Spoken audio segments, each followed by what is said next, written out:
Samantala report mula kay Manang Milky, Sister Ang El. DMW kinalampag sa insidente na napalitan ang bangkay o labi ng OFW ng isang Nepali national.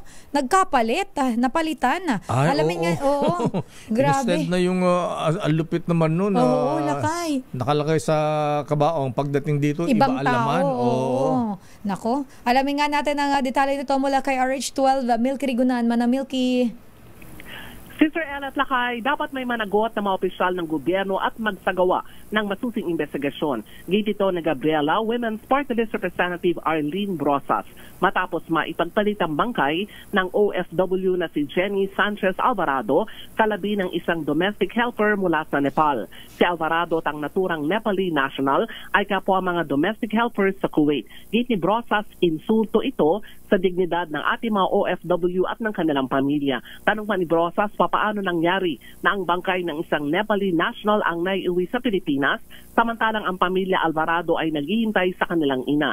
Anya, isa itong malaking kapalpakan. Sabi ni Brosas, madaming dapat ipaliwanag dito ang DMW at iba pang mga kaukulang ahensya ng gobyerno sa naturang insidente. Bakit di maayos ang identification process at nasaan ang bangkay ni Jenny? Nadiskubre ang pamilya Alvarado na hindi bangkay ng kanilang ina na si Jenny ang dumating sa bansa nang buksan ang kabaong sa isang funeral home sa lalawigan ng Cavite.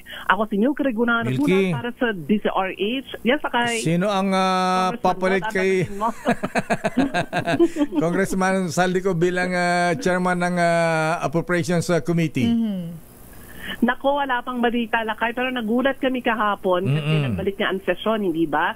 So, nagkaroon muna ng speech si House Speaker Martin Romualdez at pagkatapos ito ay nagmanifest sa plenaryo si Congressman Sandro Marcos at sinabi niya na babakantihin ang posisyon ng chairman ng House Committee on Appropriations. Wala pa paliwanag kung bakit. Ayan. Pero after that, ang sabi naman ni Congressman ko, for health reasons.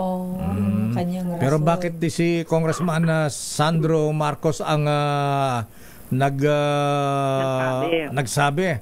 May ano ba ito? May blessing ba ang Malacanang? Actually, Lakay, ang yun ang pinakapapel talaga ni Congressman Marcos. Kapag andyan siya, alam na namin na meron itong ihahayag sa plenaryo. Pag yun ang una sa mga tinitingnan ng mga House reporters. Kung nandun siya, either merong imamanifest na anumang mga pagbabago o kaya naman ay mga dagdag na aabangan sa Kamara. Kaya nung nandun siya kahapon, sabi namin ako mukhang merong sasabihin at tumayo nga siya at yun. Sinabing babakantehin ang chairmanship ng House Committee on Appropriations. Pero ilang minuto lamang, Sister El at Lakay, ang sabi naman ni Congressman ko ay for health reasons yung naging dahilan ng kanyang pagbakante sa posisyon. At the same time, sabi naman ng ilang mga mambabatas ay wala ring epekto yung pag-alis niya sa komite kasi tapos naman na daw yung deliberations ng 2025 national budget. Oo nga pala, tsaka matapos na rin ang term ng mga congressman hanggang June 30 na lang sila.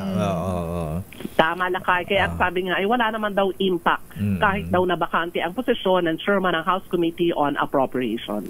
Okay, maraming salamat, Manang Wilkie. Kada umaga, Lakay, Sister El, ako si Milky Rigunan, nagulat para sa DCRH, una sa Pilipinas, una sa Pilipino. Damdamin.